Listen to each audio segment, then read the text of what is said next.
اللهم صل على سيدنا ومولانا.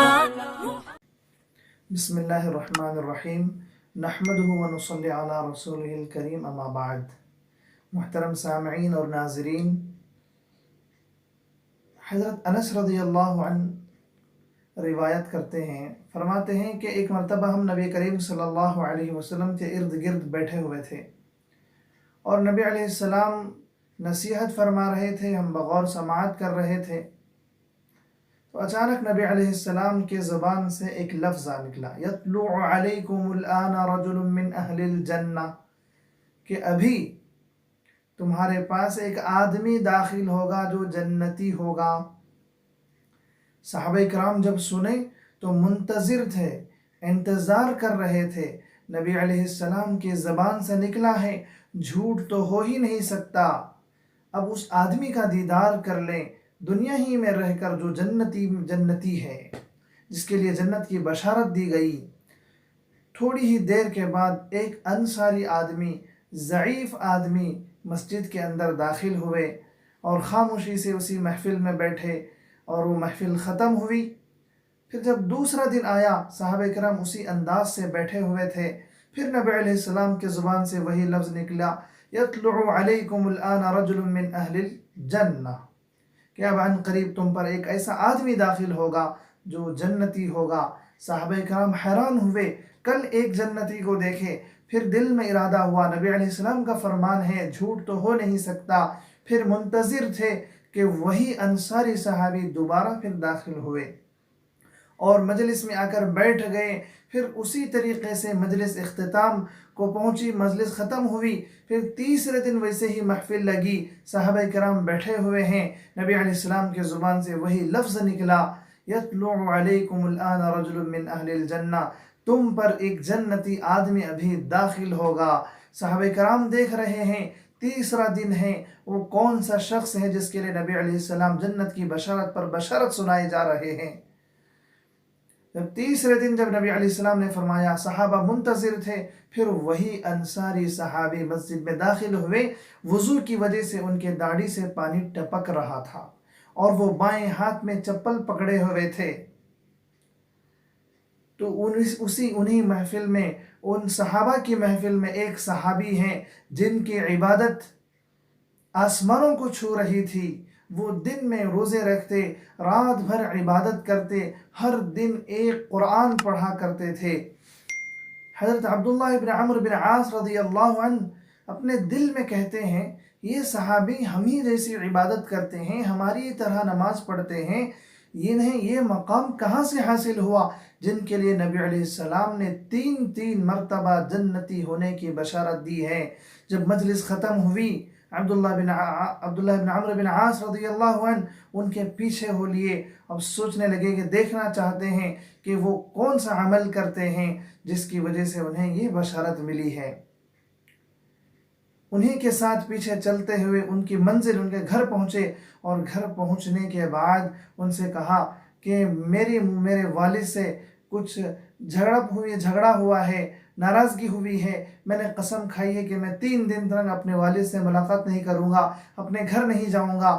آپ سے میری گزارش ہے کہ مجھے 3 دن تک مہمان کے طور پر رہنے کی اجازت دیں. وہ انصاری صحابی اجازت دیے. شام ہوئی، عشاء کی نماز ہوئی، کھانے سے فارغ ہوئے، اپنا بستر لے لیے. عبداللہ بن عمرو بن عاص رضی اللہ عنہ چوری سے دیکھ رہے ہیں کہ یہ انصاری صحابی کیا عبادت کرتے ہیں.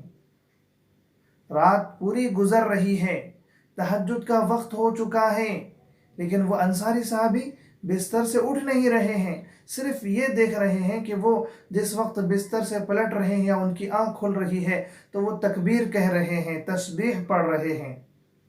اور عبداللہ بن عمرو بن عاص رضی اللہ عنہ یہ خاص طور پر دیکھنے لگے کہ وہ خیر کے علاوہ کوئی بات نہیں کہتے تھے.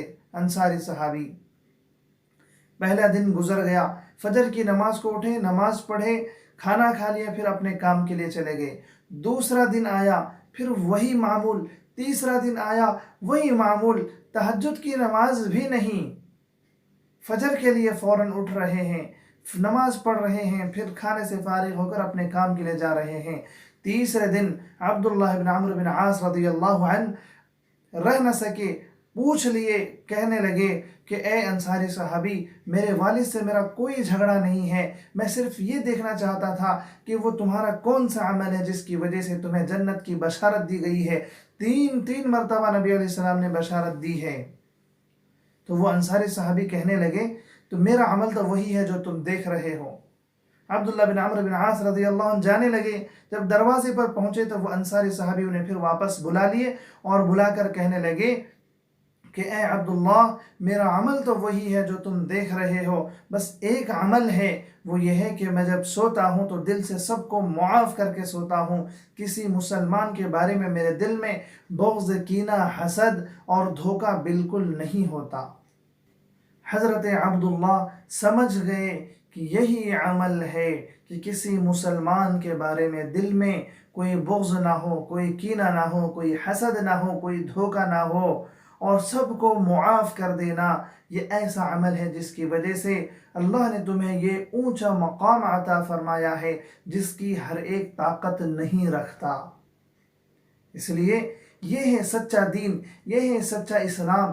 انسان کو اپنا دل پاک و صاف رکھنا چاہیے، کسی کے بارے میں دھوکہ، کسی کے بارے میں بغض اور کینہ اپنے دل میں نہیں رکھنا چاہیے۔ کسی کی کوئی بات پسند آ جائے، تعریف کریں، پسند نہ آئے صبر کریں، صبر نہ کر سکتے ہوں تو اس سے جا کر کہہ دیں وہ اپنی اصلاح کر لے۔ دل میں ایک ظاہر ایک باطن ایک نہ ہو، ظاہر میں دوستی ہی ہو رہی ہے، دل میں اس کے بارے میں بغض اور دشمنی ہے۔ دشمن ہو تو سب کو معلوم ہو کہ تم دشمن ہو، دوست ہو تو سب کو معلوم ہو کہ تم دوست ہو۔ کسی کے بارے میں دل میں بغض اگر پیدا ہو جائے تو فوراً 2 رکعت نماز پڑھیں اور اس کے لیے دعا کر دیں، یہ بغض ختم ہو جائے گا۔ اور کسی کے بارے میں دل میں حسد بھی نہ ہو، کسی انسان کے بارے میں کہ کسی کو پریشان ہوتا ہوا، مصیبت میں پڑتا ہوا دیکھنا اگر تمہیں پسند آ رہا ہو تو سمجھو کہ تمہارے اندر حسد کی بیماری آ گئی ہے، اور یہ حسد کی بیماری انسان کو، اس کے ایمان کو، اس کے صحت کو، اس کے سکون کو، سب کو برباد اور ختم کر دیتی ہے۔ اسی لیے حسد سے بھی فوراً توبہ کر لینا چاہیے، کیونکہ جس کو جو نعمت ملتی ہے وہ اللہ عطا کرتے ہیں۔ جو آدمی حسد کرتا ہے گویا کہ وہ اللہ کی عطا پر ناراض ہوتا ہے۔ ہمیں اللہ کی عطا پر ناراض نہیں ہونا چاہیے، اللہ کی عطا پر خوش ہونا چاہیے۔ جسے جو مل رہا ہے اللہ عطا کر رہے ہیں یہی سوچ کر خوش ہونا چاہیے اور اللہ سے خیر کی دعا کرنا چاہیے۔ اللہ ہمیں عمل خیر کی توفیق عطا فرمائے اور صحابہ جیسی ایمانی کیفیت کو پیدا کرنے کی توفیق عطا فرمائے۔ السلام علیکم۔